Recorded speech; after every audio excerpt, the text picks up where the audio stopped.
ustedes van a ver que hay un capítulo tercero que es directamente del trabajador, ¿sí? Teníamos el capítulo primero que mantiene el tema de forma de gobierno y declaraciones políticas, un capítulo segundo, ¿sí? Que tiene que ver con todos los... espérenme, que no voy a hacer lío acá. Perdón, el capítulo tercero, que tiene que ver con todos los temas del derecho del trabajador, luego el tema de la ancianidad, de la educación y la cultura, ¿sí? Y ya la segunda parte que empieza con autoridades de la nación, es decir, ¿cómo se llama esa parte? Hola. Parte orgánica. Orgánica. Exactamente, la parte orgánica, ¿sí? Bien, dentro de los derechos del trabajador habla del derecho de trabajar, ¿sí? Y entonces le dices, el trabajo es el medio indispensable para satisfacer las necesidades espirituales y materiales del individuo y de la comunidad, la causa de todas las conquistas de la civilización y el fundamento de la prosperidad general. De ahí que el derecho de trabajar debe ser protegido por la sociedad, considerándolo con la dignidad que merece y proveyendo ocupación a quien la necesite. Un poco en consonancia con la doctrina social de la Iglesia, ¿no? Esto de la dignidad, del trabajo, ¿sí? Tiene derecho a una... ¿Cómo?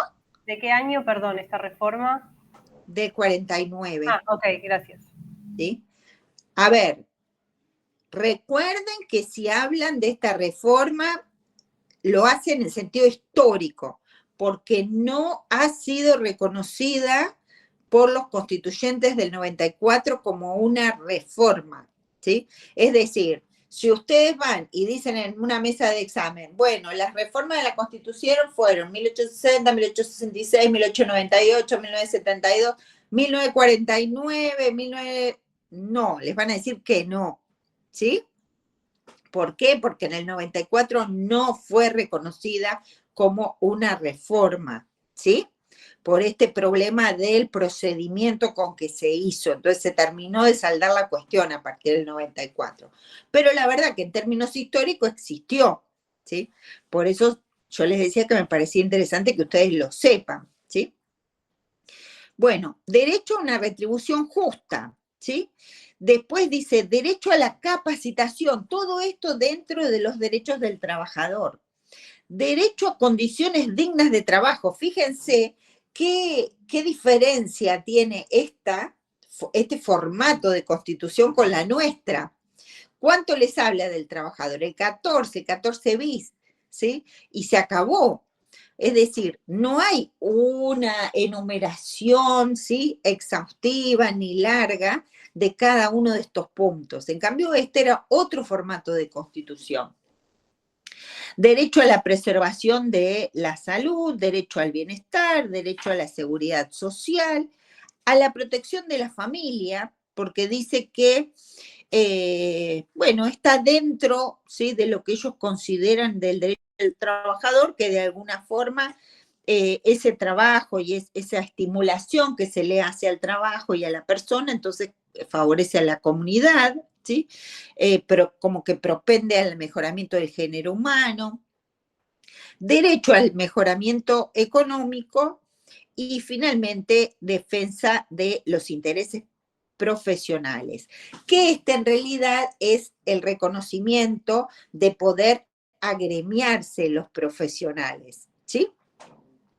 Fíjense que acá también encontré un libro, ¿sí? Que habla de la Convención Constituyente y la reforma del 49, que dice, bueno, la Constituyente comenzó a sesionar el 24 de enero de 1949, ¿sí? Y entró en vigencia el 16 de marzo.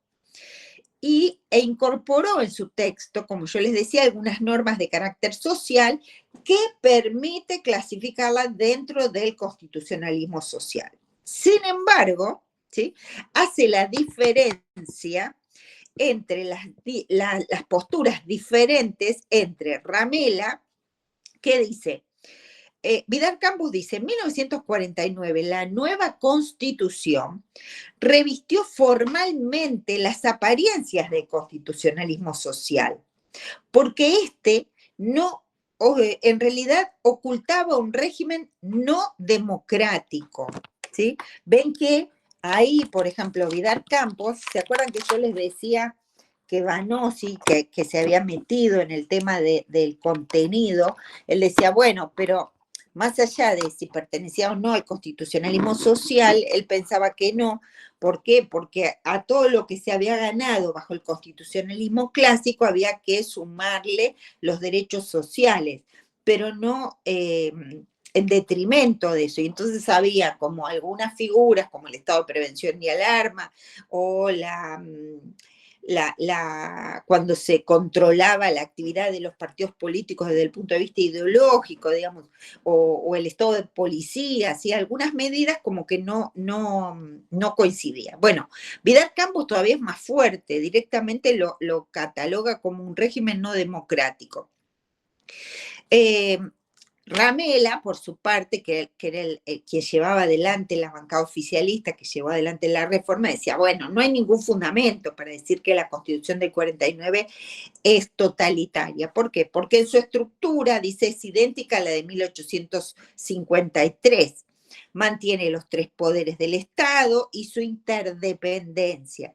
La única novedad es que establece la reelección presidencial.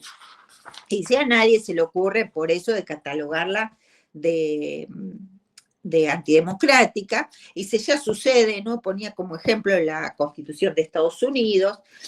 El tema es que estos derechos del trabajador, considerados como tales, el de trabajar, recibir una retribución justa, capacitarse, todos los que yo les mencionaba recién, y el tratamiento sobre la familia, el matrimonio, la patria potestad.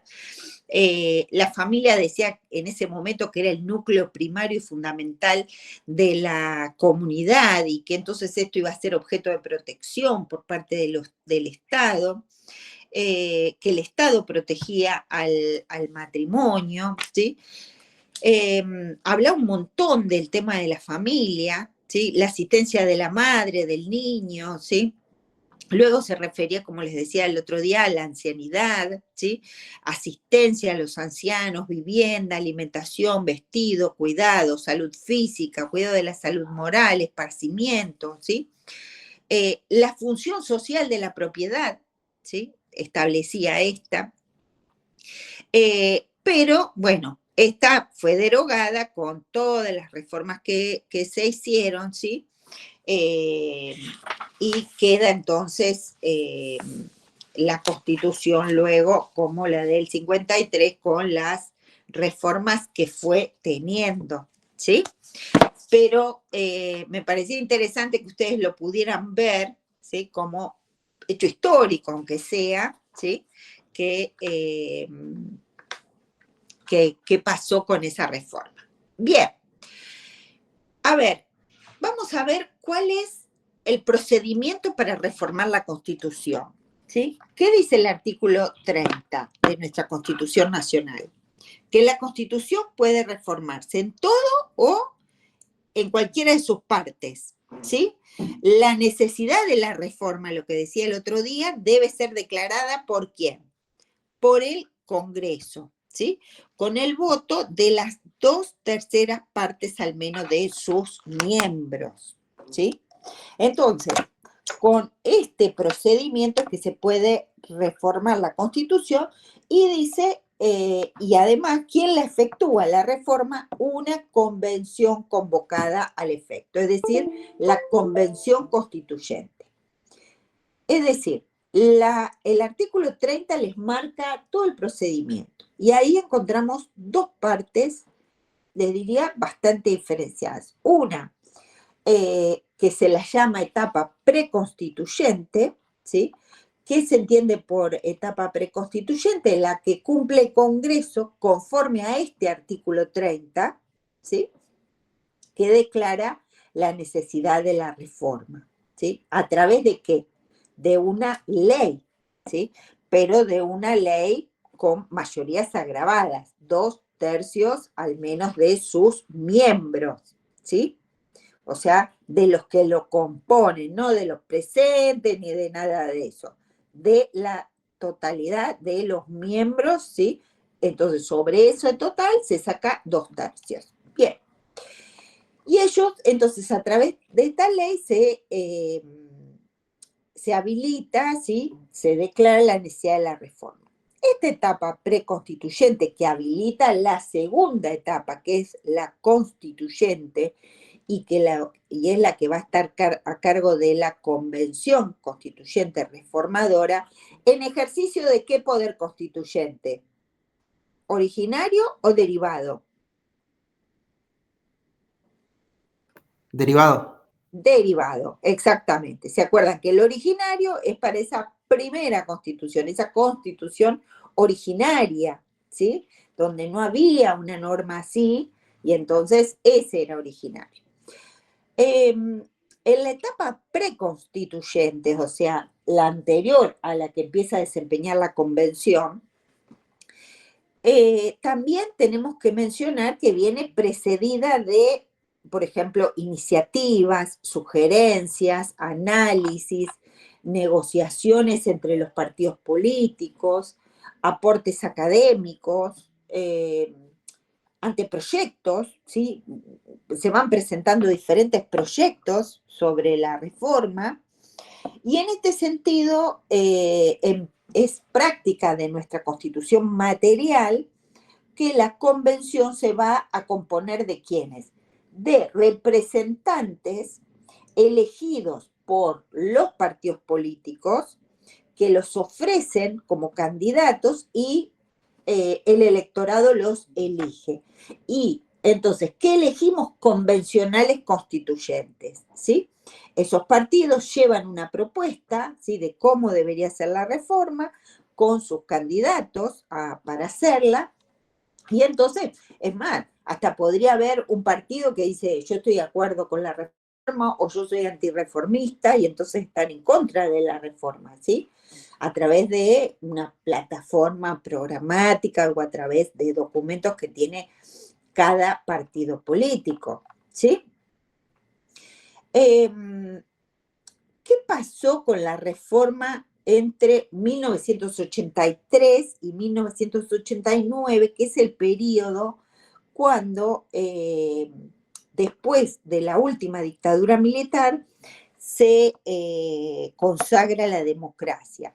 En ese periodo fue el primer gobierno democrático, fue el de Raúl Alfonsín, ¿sí? Y en opinión de Vidal Campos, durante ese gobierno, él entendió que no debía realizarse reforma alguna, ninguna reforma constitucional. ¿Por qué? En realidad no era el único que pensaba así. Las razones fueron variadas, pero en general en lo que se convergían todas es que el país había atravesado casi medio siglo de inestabilidad política e ingobernabilidad dentro del sistema político. Entonces, lo primordial al recuperarse el funcionamiento de la Constitución de 1983 era consolidar y afianzar el sistema democrático.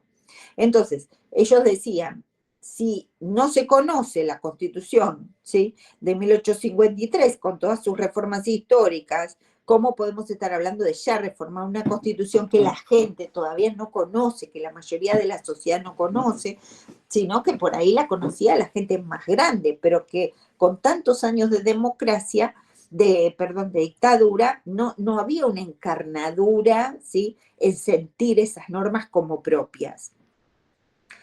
Es decir, no es que decía, era reacio a reformar la Constitución, sino al momento en que se estaba planteando la reforma, ¿sí? Él decía que lo que había que hacer era buscar consensos, articular proyectos, gestar, ¿sí?, en todo el aspecto partidario y en el pluralismo social, todas las condiciones que fueran más propicias para reformar los artículos, para hacer cualquier tipo de enmienda. Un elemento muy importante, me parece, para llevar adelante una reforma constitucional es el consenso. Creo que esa es la palabra clave, ¿sí? Cuando uno la saca como con forceps, ¿sí? Ya sea porque se tienen las mayorías o porque se inventan mayorías, la verdad es que no tiene un buen destino, ¿sí? Una reforma constitucional, así como cuando se da una primera constitución, lo que tiene que lograr es esa encarnadura social, histórica, que todo el mundo la sienta como propia y como necesaria, ¿sí? Y entonces un poco dice lo que se llama, los sociólogos le llaman legitimidad sociológica, ¿sí? Y yo creo que cuando el artículo 30 habla de que la reforma, para ser declarada, necesita el voto de las 2/3 partes de sus miembros, lo que busca es esto, ¿sí? Es el indicio de que el propósito de buscar el consenso en las cámaras en realidad es el consenso de la sociedad, ¿sí? De los diferentes colores políticos, sociales, ¿sí? Del electorado, de las personas. ¿Cuál era la situación? Entonces, al final, sí, queda, digamos, un poco todo esos proyectos de reforma, que inclusive había sido tratado por el Consejo de Consolidación de la Democracia, que era un organismo ad hoc, sí, que no era gubernamental ni nada por el estilo, estaba formado por académicos, por gente de diferentes profesiones, y todos muy destacados, y el Consejo para la Consolidación de la Democracia había avanzado sobre un proyecto de reforma. Eh, en esa etapa, entonces, la propia Conferencia Episcopal Argentina también se pronunció que no era el momento, que quizás sí se necesitaba la reforma, pero que tampoco era el momento, ¿sí? Para hacerlo, casi siempre con esta coincidencia de la falta de encarnadura social y que primero camináramos un poco con esa democracia que venía además media tambaleante, no era el 83 en esa primera etapa, del 83 al 89, sobre todo los primeros años, hasta el 87 les diría, no fueron años fáciles en términos de paz, porque todavía los militares eran muy fuertes, había habido alguna zona militar, ¿sí? Amenazaban un poco todo el tiempo, ¿sí? Entonces, bueno, el gobierno tenía, o sea, algunos hackeos en esos términos que no le daba tanta estabilidad. La verdad es que llega en 1989, cambia el color político del gobierno, al gobierno de la Unión Cívica Radical, que había sido encarnado por Raúl Alfonsín, le sucede el gobierno del Partido Justicialista. Al justicialismo querían la reforma, sobre todo porque lo que querían era la reelección presidencial, ¿sí? Eh, pero la verdad es que no le era tan fácil en esa etapa preconstituyente tener los votos necesarios, es decir, el quórum, lo que se llama en las cámaras, para declarar la necesidad de la reforma, es decir, tener en ambas cámaras esos 2/3 y que saliera la ley que declara la necesidad de la reforma. Y el otro tema, que era como un fantasma, así que estaba por encima de todas estas cuestiones, era lo que había pasado justamente con la Constitución del 49, ¿sí? Entonces, con todo el ímpetu del gobierno, tampoco al gobierno de ese momento le gustaba, ¿sí? Volver a tener una historia como la que había sido 1949, donde todo el tiempo se discutió que no había sido legítima por esa falta de cumplimiento de los principios, de los procedimientos. Pero la verdad es que el afán de llevar adelante la reforma era muy importante por parte del gobierno. Entonces, en un momento dado, el oficialismo anuncia la realización de una consulta popular. Una consulta popular no vinculante, ¿sí? Es decir, que se llamaba al pueblo a votar y a decir, ¿es importante que se haga esta reforma o no es importante? ¿Hay interés o no hay interés por parte del pueblo? Pero no era obligación ir a votar. Y además, sobre todo, eh, no era obligatoria tampoco para los legisladores, ¿sí? Ahora, ustedes piensen que cuando el pueblo se pronuncia, si hubiera sido que el pueblo se pronunciara por una forma afirmativa, porque sí querían que se modificara la Constitución, bueno, entonces es muy difícil que un legislador vaya en contra de lo que acaba de pronunciarse el pueblo. La verdad es que en ese tipo de cuestiones el problema que hay es que no todo el mundo entiende técnicamente qué es una reforma, para qué sirve, etcétera, etcétera, todo lo que eso implica, sino que parece un River Boca, era una cuestión de partidos políticos. Y en ese momento el partido de gobierno es quien llevaba la postura adelantada de tener más votos que la oposición. Entonces era muy probable que ganaran, ¿sí?, si el presidente salía a hacer campaña. También, fíjense que se amenaza con llevar adelante una consulta popular no vinculante, que era una herramienta que no estaba prevista en la Constitución.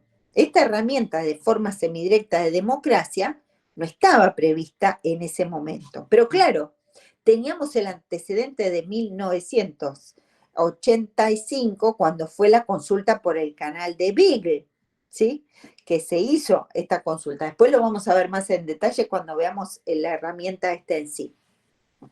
Pero ahí se había hecho una consulta y la Corte había entendido que de este artículo 33 que yo les comentaba el otro día, de los derechos implícitos y de otras prescripciones de la Constitución, principios, ¿sí?, y garantías, etcétera, etcétera, bueno, como que había un andamiaje jurídico para llevar adelante la reforma. Y entonces hacen, ¿sí?, hacen como se agarran de eso. La verdad es que muchos dicen, bueno, de haberse llevado así el procedimiento, ¿sí?, hubiera sido inconstitucional, no porque la Constitución del 53 impidiera las formas semidirectas, ¿sí?, por lo que yo les decía antes, en forma total y absoluta, sino porque lo que establece el artículo 30 es una forma de hacerlo. Y eso estaba alterando la forma de hacerlo, convocar una consulta, ¿sí?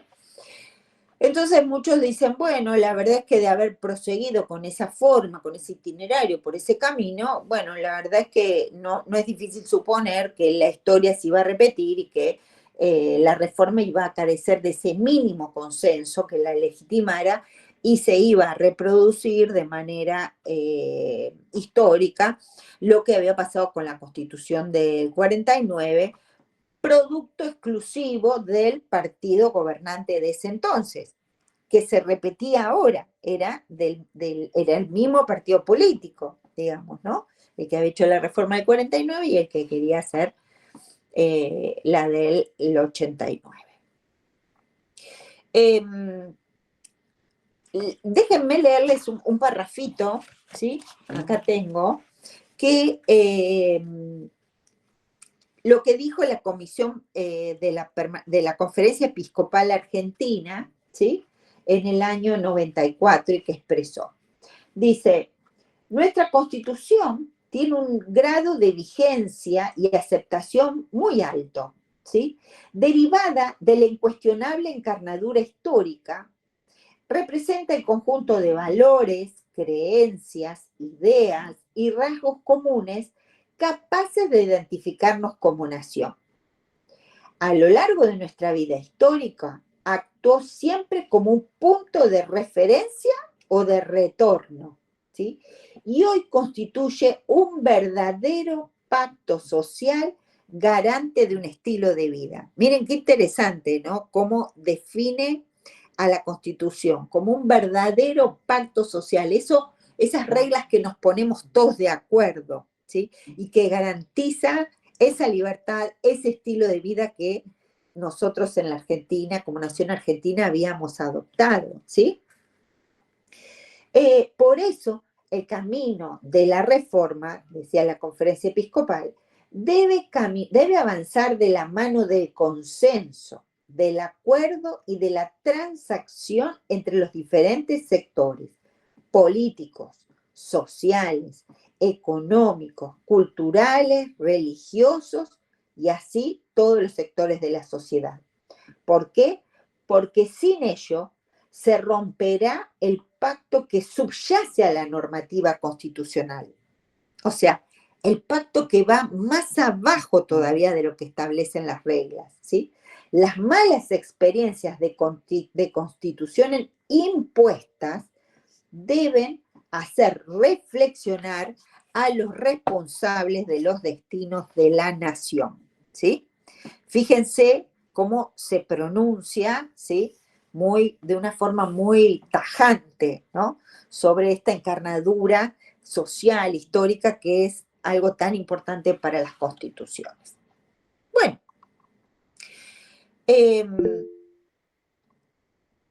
en octubre de 1993, bueno, les tengo que decir que todo este ciclo, ¿sí? De cuando yo les decía que se amenazó, ¿sí? Con el tema de la consulta popular, ¿por qué era? Porque la Unión Cívica Radical, que era el partido de la oposición en ese momento, se oponía a la reforma planteada por el justicialismo porque decían lo único que le interesa es la reelección presidencial. Una cuestión que no estaba prevista en nuestra Constitución Nacional. El Poder Ejecutivo tenía 8 años y no podía ser reelegido. Piensen que eran como 2 casi periodos de ahora, ¿no? O sea, eran bastante tiempo. Pero claro, después no se podía reelegir. No se ponían de acuerdo los dos partidos mayoritarios, el partido del gobierno, que era el Partido Justicialista, y la Unión Cívica Radical, y bueno, y era una guerra, ¿no? Todo el tiempo en los medios, en la necesidad, que no, que lo único que quieren es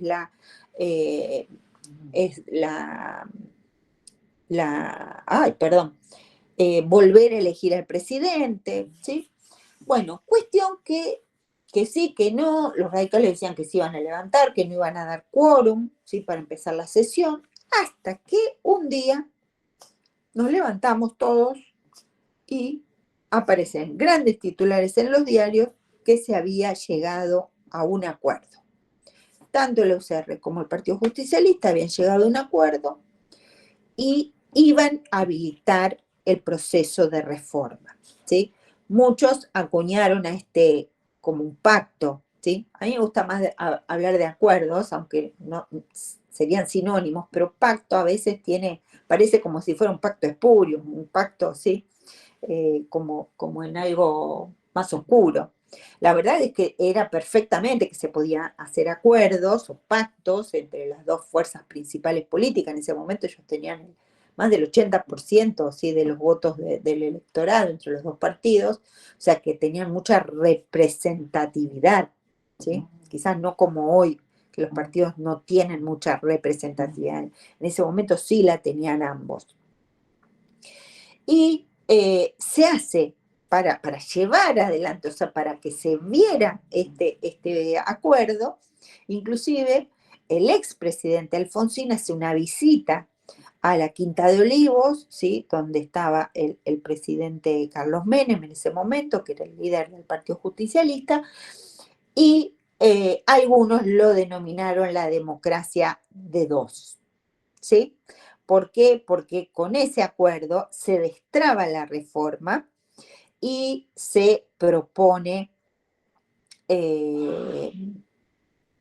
directamente entonces que van a aprobar la ley que declare la necesidad de la reforma, ¿sí? En octubre de 1993, el Senado aprobó un proyecto de declaración, ¿sí?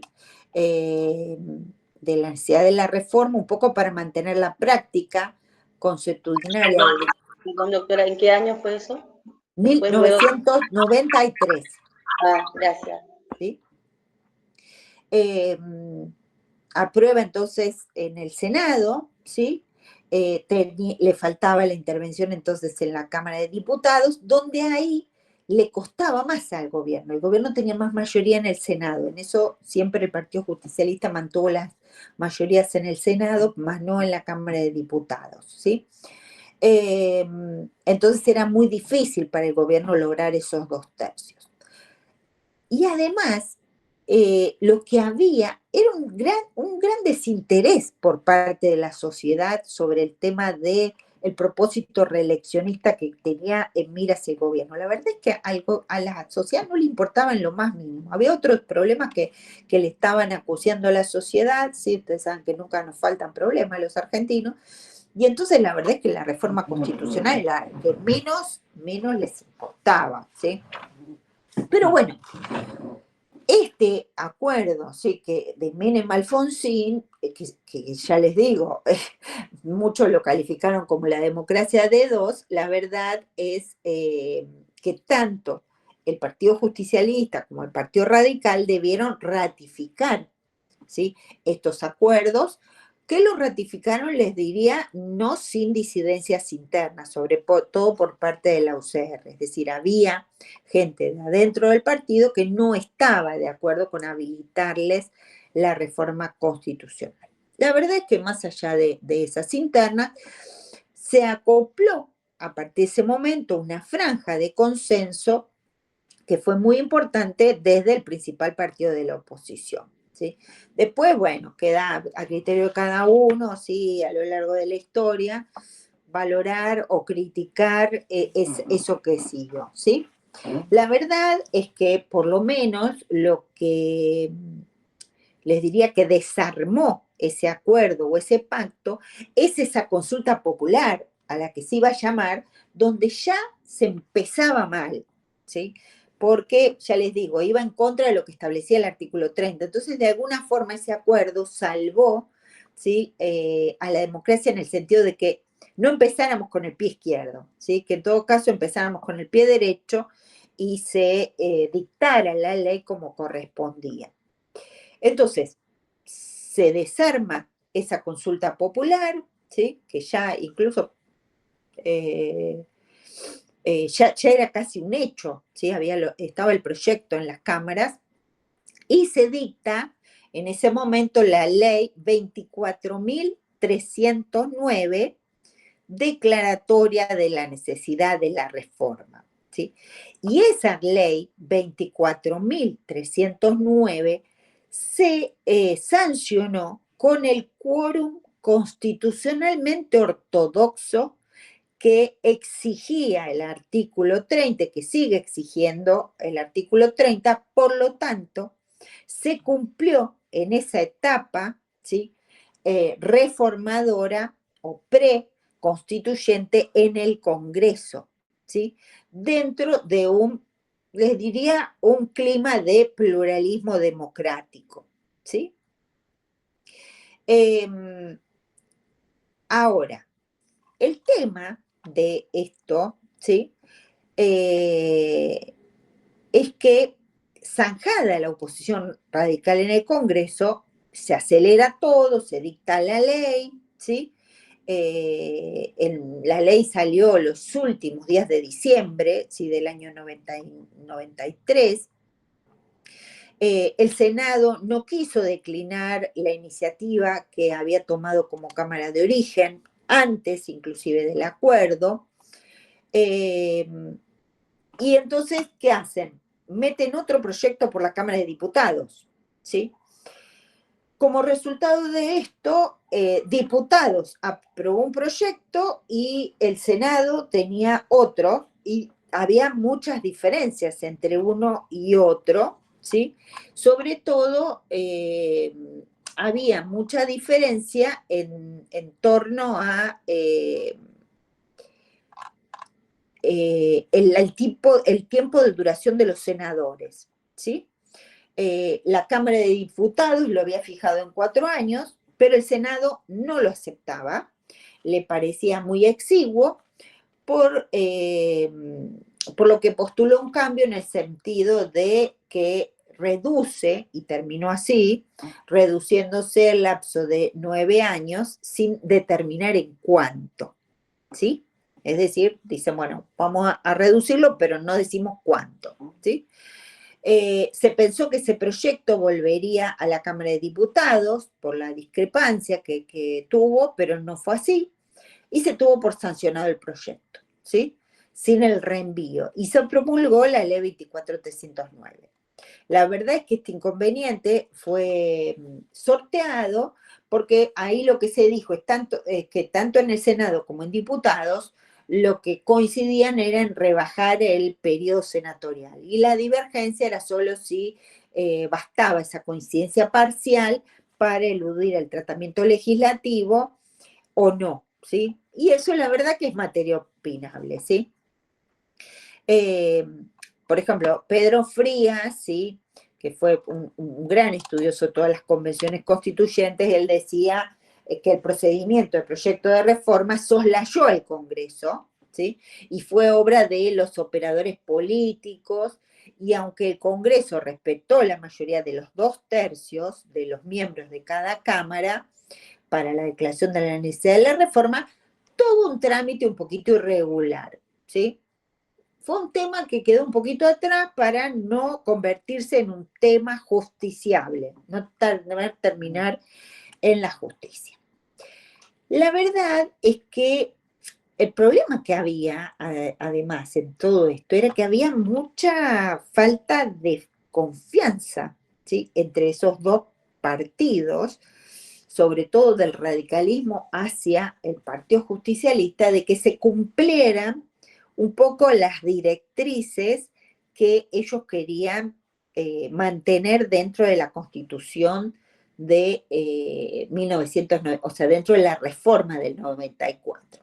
Como les decía, siempre el fantasma del 49 estaba presente, pero ahora ya no en cuanto al procedimiento, sino al contenido, ¿sí? Entonces, por ejemplo, los radicales no querían saber nada con que se modificara la primera parte de la Constitución Nacional, todo lo que tenía que ver con derechos, libertades, garantías, ¿sí? Decían, bueno, si vamos a reformar, hagamos otra parte, pero sin tocar esa primera del 53-60, ¿sí?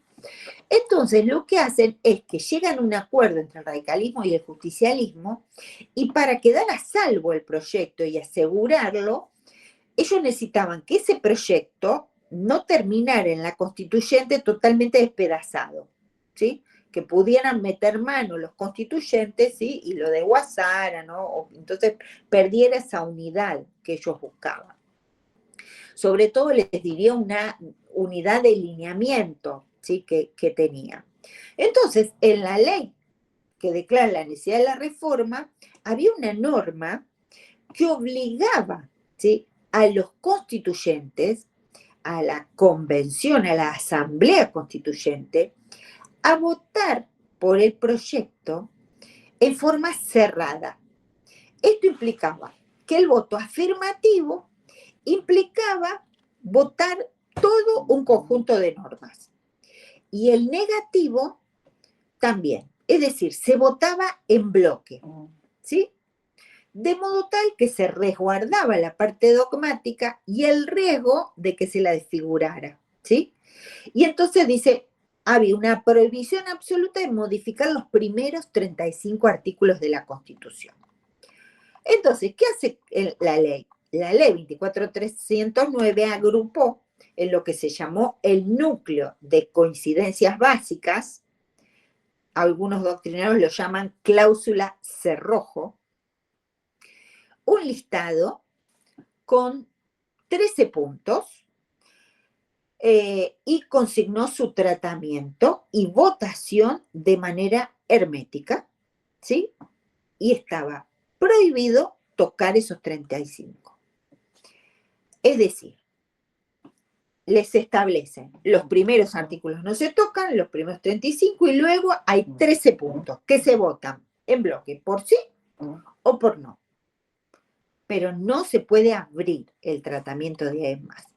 Y después, de ahí en más, sí, hubo otros 16 puntos, ¿sí?, de un temario que decían, bueno, y estos puntos también serían objeto de reforma, pero eso lo podían definir los convencionales constituyentes, la manera en que eso se iba a modificar, ¿sí?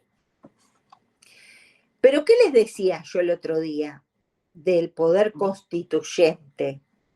¿Quién es el soberano? El soberano es el pueblo. El pueblo. Claro, que se lo delega en todo lo que tiene que ver con reforma de la Constitución, no al poder constituido, sino al poder constituyente, es decir, a los convencionales constituyentes. Esos son los soberanos. Entonces esto era como que hacía un ruido, porque decían, bueno, pero acá entonces la reforma me la está armando el Congreso, ¿sí? Que les diría, ni siquiera fue el Congreso, fueron los grupos de cada partido político que se pusieron de acuerdo en esa reforma, ¿sí?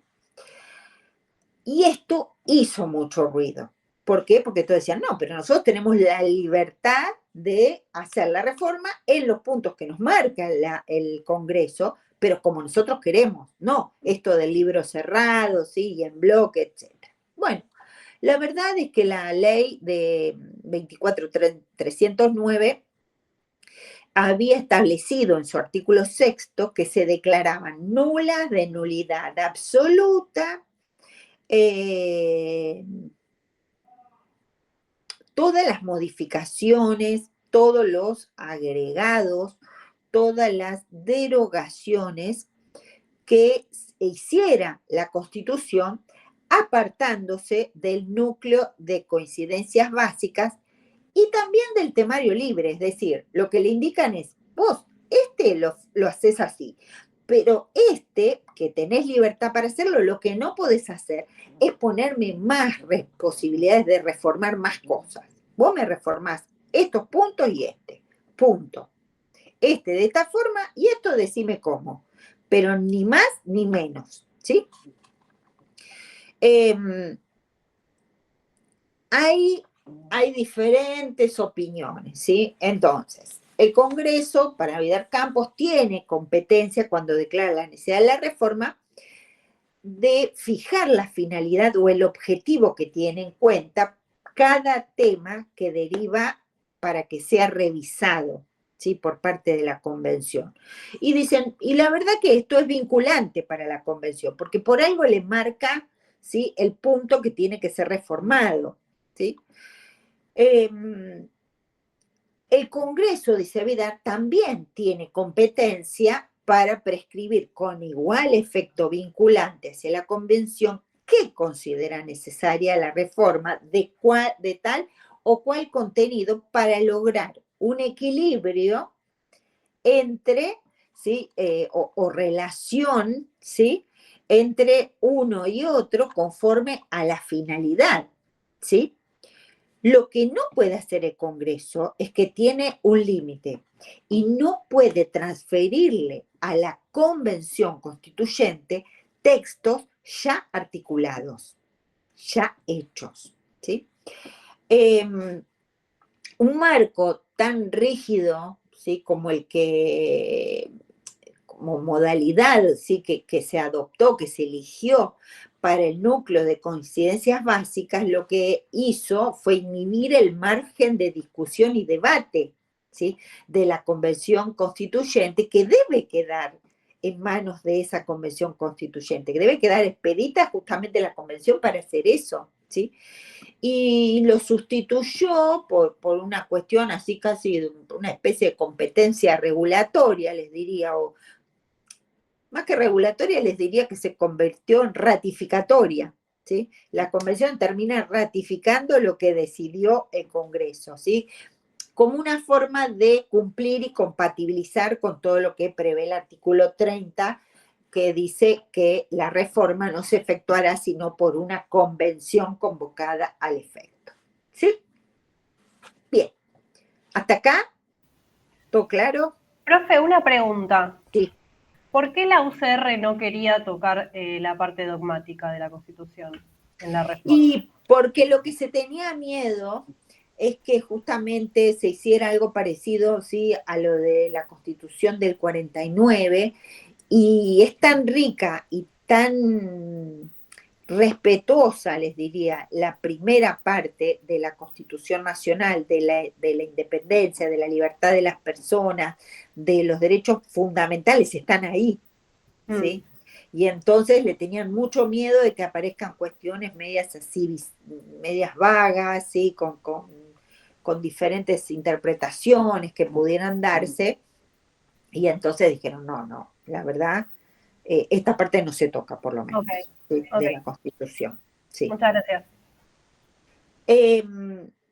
Ahora, hubo algún grupo de convencionales que fueron ajenos, ¿sí?, al acuerdo este, es decir, no eran ni de la UCR ni del Partido Justicialista, que ellos interpusieron una acción de amparo ante la justicia con el fin o el propósito de desgajar, de abrir el núcleo de coincidencias básicas y dividirlo para su tratamiento y votación, todo por separado, ¿sí?, artículo por artículo en todo caso. Hubo una primera medida cautelar que fue exitosa en primera instancia, pero ya en segunda instancia fue rechazado ese amparo, que fue presentado por Alzogaray, que era el representante de un partido político bastante menor, muy conservador, les diría. ¿Sí? Ellos se decían liberales, pero en realidad eran muy, muy conservadores, ¿sí?, en ese momento. Tampoco prosperaron las presentaciones que hizo Romero Félix y Polino, que también se presentaron con el mismo objetivo, ¿sí? Ahora, la convención, una vez que, bueno, sale la ley, se hace la elección, se elige cada partido, propone sus listas, ¿sí?, de convencionales constituyentes. De hecho, la verdad es que fueron unas listas con personas muy prestigiosas, ¿sí?, en cada partido llevaron lo mejor que tenía cada uno en términos de ser personas muy preparadas, ¿sí? Ambos partidos, no fue solamente uno. Y bueno, y por la UCR fue el propio Alfonsín, convencional constituyente, ¿sí?, que en ese momento era una figura muy importante. Ahora, ellos tenían dentro de la constituyente el problema este de la cláusula cerrojo, ¿sí?, por toda esta discusión doctrinaria que se dio siempre, si se le podía imponer a la constituyente una cuestión así. Entonces, le encontraron una salida. El primer día se eligen, se constituye en Santa Fe la Asamblea Constituyente, y la primera medida que toma la Constituyente es, dentro de su reglamento interno, ustedes saben que cada órgano colegiado, por ejemplo, la Cámara de Diputados tiene su propio reglamento interno, el Senado tiene su propio reglamento interno, y las convenciones constituyentes también hacen su propio reglamento, es decir, ahí se regula, bueno, vamos a sesionar de esta forma, en tantas comisiones, con tal horario, tales días, ¿sí? Ahí las decisiones van a salir con esta mayoría, con esta otra cuestión, ¿sí? Cuántos miembros van a constituir cada comisión, etcétera, etcétera. Hay una comisión, por ejemplo, de redacción, hay otra de ortografía, ¿sí? Se forman diferentes comisiones dentro de la constituyente. Y entonces ellos ponen en su reglamento interno, no hacen referencia a la ley 24.309 ni nada, pero ponen un artículo dentro de su propio reglamento interno que reproduce, ¿sí?, lo que decía ese artículo de la ley que declara la necesidad de la reforma. Es decir, este es el proyecto, acá se vota de esta forma, por sí o por no, a libro cerrado, al que no le gusta alguno, listo, tiene que votar en todo. Ahora, si te gusta, bueno, votás sí todo, ¿sí? Y el núcleo, y ese artículo, ese reglamento, fue aprobado con mayoría reglamentaria en la forma indivisa que reprodujo el reglamento de la convención. Y los disidentes, todos estos que habían presentado, ¿sí?, acciones de amparo, la verdad es que no protagonizaron. Muchos pensaban que iba a haber un retiro masivo de convencionales, ¿sí?, cuando se haya esta solución, y la verdad es que no, ¿sí? No se fueron masivamente. La convención empezó a trabajar y a los 90 días, conforme estaba estipulado en la ley reglamentaria, en la ley que declara la necesidad de la reforma, bueno, ahí directamente habían terminado el trabajo. La profesora María Angélica Geli dice que pese a la irregularidad, y ella lo habla así, del procedimiento, la Constitución, o la reforma, mejor dicho, de 1994, lo que tuvo fue la legitimidad de origen, ¿sí? Porque al haberse unificado las dos fuerzas mayoritarias, las dos fuerzas políticas mayoritarias, esto no estaba en duda, ¿sí? Fíjense que solo dos convencionales, que fueron Jaime de Nevares, que en ese momento era de un partido que existía, que se llamaba Frente Grande, era el Frente Grande de Neuquén. Jaime de Nevares era un activo defensor de los derechos humanos, había sido también miembro de la CONADEP. Si ustedes saben qué es la CONADEP, es la comisión que investigó toda la desaparición forzada de personas, ¿sí? Que había sido convocada por el presidente Alfonsín para investigar, ¿sí?, todas las personas desaparecidas en la última dictadura, que inclusive, miren, de Nevares murió al año siguiente, 1995. Y otra convencional, que era Edith Galarza, que también era de Neuquén, fueron los dos únicos que renunciaron a las bancas por discrepar con el método de votación del núcleo de coincidencias básicas, ¿sí? Al finalizar la convención se votó, ¿sí?, a mano alzada, ¿sí?, y no se registró ningún voto negativo, es decir, que fue con el pleno y total mayoría de todos los integrantes de la Convención Constituyente. Y ahí se exceptúa la reforma dice, votamos por la Constitución de 1853-1860, con la reforma de 1868, con la reforma de 1898, con la reforma de 1957, la del 14 bis, ¿sí?, que les decía el otro día, que nos dejó, ¿sí?, esa maravilla de artículo, y de 1994. Y excluye las reformas del 49, ¿sí? Es decir, la cuestión fue zanjada, no se consideró más una reforma, ¿sí?, como si no hubiera existido. El 22 de agosto del 94 fue sancionada la Constitución. Pero la Constitución, como ley de leyes, para que entre en vigencia, o lo establece, o cuándo entran en vigencia las leyes. ¿A partir de qué hecho? En el boletín oficial. Exactamente, ¿sí? Se tiene que publicar en el boletín oficial. Y como lo establecía la ley, ¿sí?, se entra en vigor el 24 de agosto. El 22 entonces se sanciona, se vota todo, el 23 se publica, el 24 empieza a regir. Bueno, primer problemita que encontramos cuando se termina y se publica y entra a regir la reforma de 1994. Hubo un artículo que se llamó el artículo perdido, que era el artículo 68 bis, que no estaba en el texto que publicó el boletín oficial del día 23 de agosto, pero que ese artículo no solo contaba con la aprobación, ¿sí?, sino que tenía hasta número, ¿sí? ¿Qué pasaba con eso?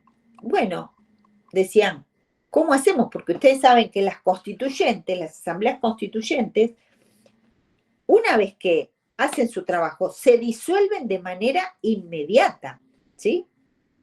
Y entonces empiezan, bueno, ¿cómo se salva esto? ¿Lo salva el Congreso? No, pero el Congreso es un poder constituido, no puede hacer lo que hace un poder constituyente. Lo salva el Poder Judicial. Bueno, y entonces ahí empieza un peregrinaje, ¿sí? A las fuentes. Entonces buscan en las sesiones de la convención, encuentran que este artículo 68 bis y que había sido así tratado, formaba parte del núcleo de coincidencias básicas, es decir, que había quedado aprobado, ¿sí? Y había que entonces ponerlo, ¿sí? ¿Qué pasaba? La convención, ya les digo, había concluido. Los que decían que era el Poder Judicial y que estaba como que estaba legitimado, por ejemplo, Vidal Campos, otros decían que no, que el Poder Judicial tampoco podían, porque tenían a su cargo el control de la constitucionalidad o la guarda de la Constitución y además tenían que resolver los conflictos constitucionales, por lo tanto, no podía ser el Poder Judicial. Bueno, la realidad es que el Congreso, cuando vuelve a las fuentes, el 15 de diciembre del año 94, promulgó una ley que la publicó el 10 de enero, fue promulgada, si mal no recuerdo, el 3 de enero del 95 ya, y el 10 de enero fue publicada, donde se incorpora, ¿sí? Este artículo 68, pero se incorpora como segundo párrafo del artículo 77, ¿sí? Y muchos discuten la ubicación de este artículo, puesto que creen que tendría que formar parte del artículo 37, porque trata del régimen electoral y de partidos políticos. Y el artículo 37, que fue una de las reformas del 94, cuando habla de los derechos políticos, entonces debería ser este artículo 37. La realidad es que bajo esa ley 24430 forma parte del 77. Y casualidad, yo creo, me parece que hubo alguna mano negra ahí, ¿sí? Porque no era un artículo cualquiera, ¿sí? Ahí lo que trata ese segundo párrafo del artículo 77 es que todos los proyectos de leyes electorales y partidos deberá ser aprobado con mayoría absoluta del total de los miembros de la Cámara. Profesora, ¿Sí? ¿pero por qué no lo podían agregar como el artículo 68 y listo? O sea, en algún punto como que hicieron una mini reforma a lo que a lo que la Convención Constituyente había hecho. Y supuestamente Exacto. es De ilegítimo. alguna forma terminaron metiendo mano, ¿sí? Porque si se había encontrado en el núcleo de coincidencias básicas, yo siempre pensé que, bueno, que eso mismo, si se había votado por sí o por no, en todo caso tendría que haber aparecido, no sé, una adenda, ¿sí?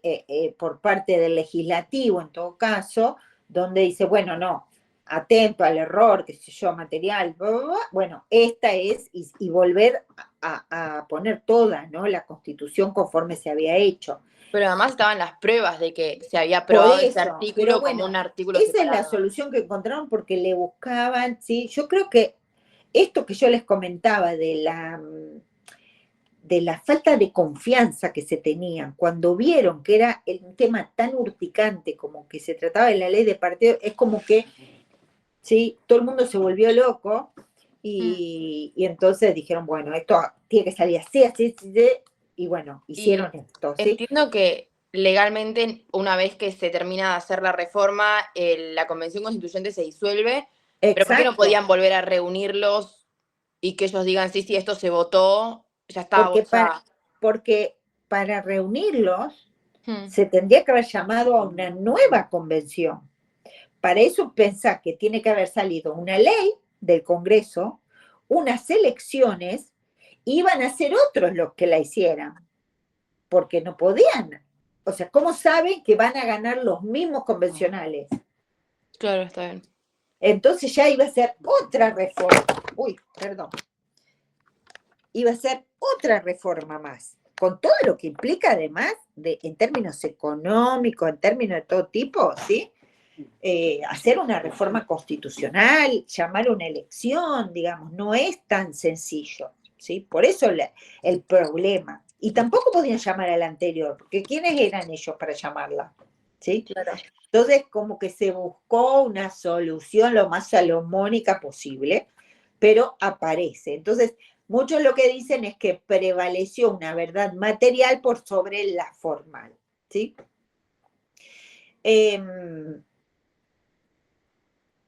Esto hasta acá en términos de, les diría, de procedimiento, ¿sí? ¿Qué hora es? A ver, no sé en qué hora estamos. Bueno, tenemos unos minutitos más porque yo me tengo que ir 15 minutitos antes, que tengo que dar una conferencia. A ver, algunas cuestiones muy importantes de la reforma del 94. Me parece que es importante que ustedes sepan que la reforma del 94 se basó en antecedentes diferentes a los que tuvo en cuenta la Constitución histórica, ¿sí? El constituyente no tuvo, ¿sí?, por base documentos similares a las bases ni al proyecto de constitución de Alberdi, ¿sí? La reforma del 94 tuvo principalmente en cuenta los dictámenes de este consejo que yo les hacía mención antes, del Consejo de la Consolidación para la Democracia, y les diría que la reforma de 1972, que tampoco fue, que no fue reconocida, sí lo que hizo es alertar, ¿sí?, sobre algunos temas del hiperpresidencialismo, ¿sí? Nosotros tenemos un fuerte presidencialismo y entonces se trató de morigerar esa cuestión y darle más funciones al Congreso, ¿sí?, para algunos aspectos importantes, ¿sí?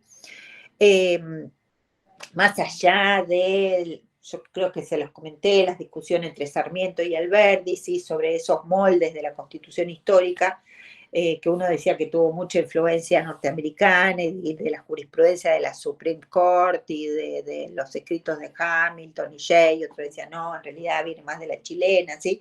La verdad es que la reforma del 94 sobre todo abrevó en el constitucionalismo europeo, en el diseño de esas nuevas constituciones, de esas nuevas propuestas, y entonces aparecen figuras que acá no existían, obviamente, como el defensor del pueblo, aparecen las nuevas garantías, ¿sí? Una constitución que me parece que sí tuvo mucha influencia en esa reforma del 94 fue la Constitución Española de 1978, que le ha servido como base y modelo para la redacción de varios artículos. Por ejemplo, proclama un Estado social y democrático de derecho, ¿sí? Antes ustedes vieron que lo que se proclamaba era el liberalismo individual, ¿sí? Ahora ya se morigera también esa cuestión. Se habla de justicia social, igualdad de oportunidades, desarrollo humano. Se habla de la ecología, un componente ecológico cuando se habla de un ambiente sano, equilibrado, ¿sí?, apto para las generaciones futuras, inclusive se habla, ¿sí? Se habla más de moral pública, más de que de cristianismo, como se hablaba, ¿sí?, en todas en los primeros documentos que se manejaron para la Constitución del 53-60, ¿sí? Les diría que también termina tomando cuestiones de constitucionalismo social, que tampoco es que se va a la izquierda, ¿sí? por lo menos no en el sentido de izquierda o derecha, ¿sí? Como lo enseña Bobbio. Bobbio es un politólogo muy importante, ¿sí? Donde él habla en el futuro de la democracia, de izquierda a su derecha, pero en términos ideológicos, si no fue ese, ¿sí? Cómo se impregna en nuestra Constitución, pero sí un constitucionalismo social dentro de, algunos le dicen dentro del mercado, ¿sí? Como una continuidad racional del Estado liberal, pero racional con ese componente de la solidaridad, ¿sí? Básicamente les diría que esa es la estructura, ¿sí? De la estructura o las ideas sobre la base que se da la reforma de 1994, ¿sí? A ver,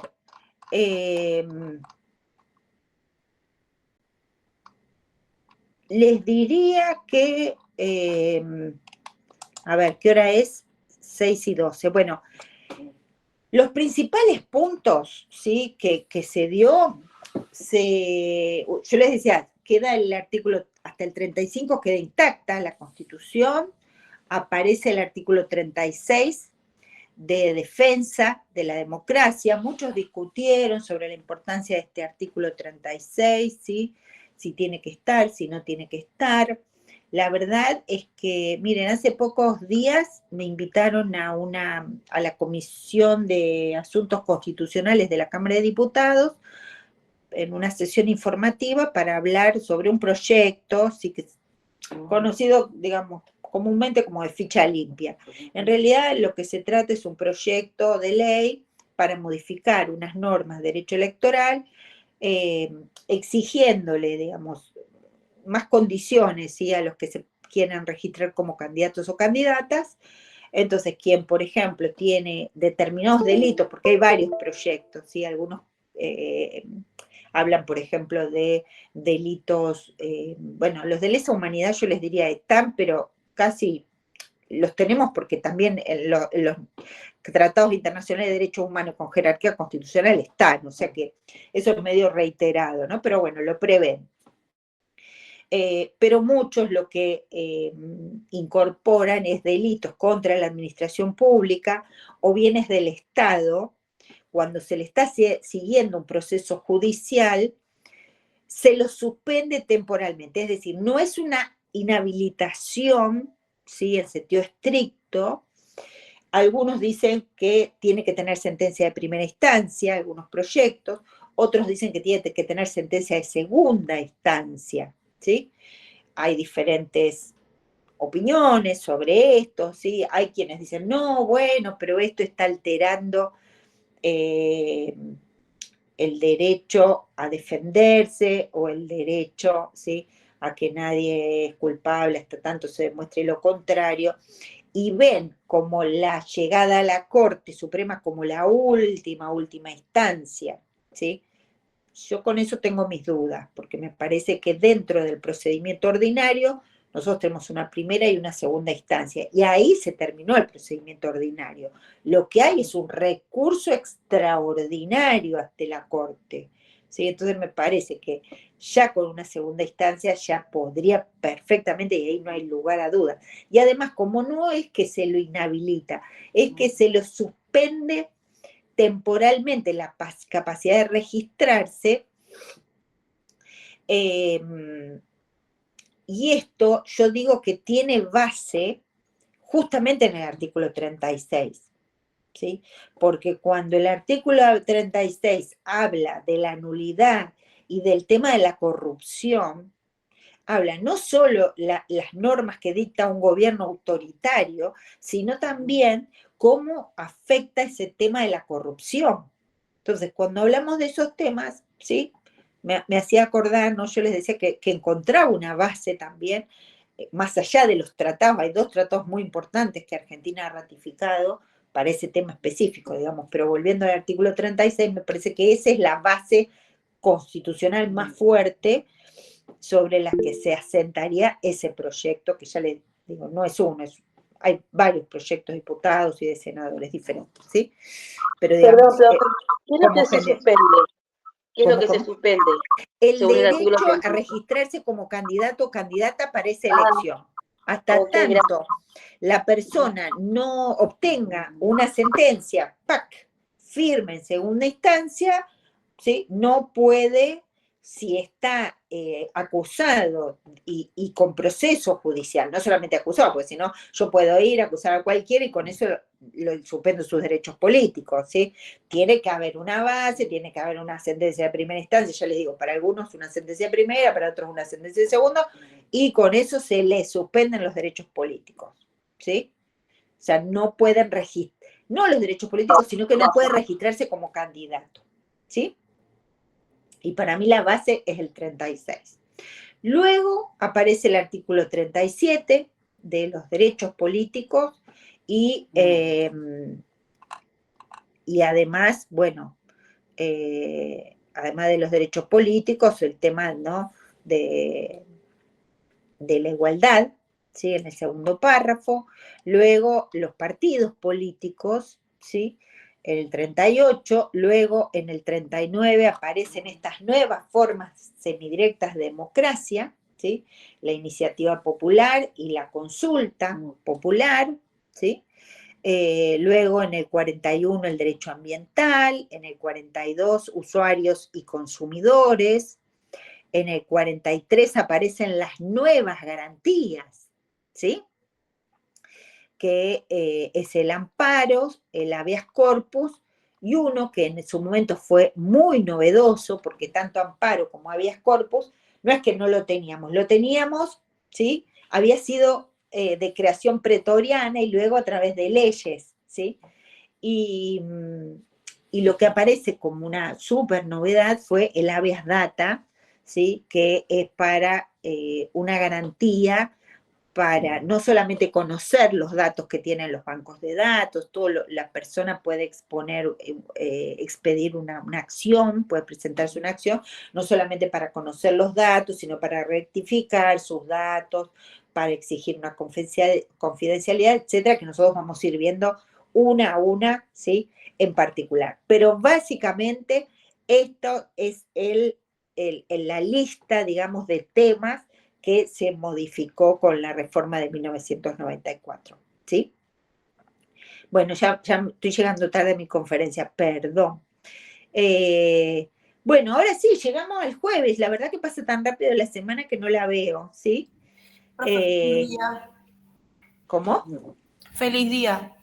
Bueno, ay, gracias. Feliz Bueno, día. un poquito es de ustedes que estudian esto, ¿sí? Ya van a ser todos colegas, ¿sí?, cuando se reciban. Nos vamos a encontrar, ¿sí? Bueno, que tengan muy buen fin de semana, ¿sí? Y nos estamos viendo el lunes, si Dios quiere. Igualmente. Bueno, Chao, profe, gracias. Igualmente. Chao, gracias. Chao.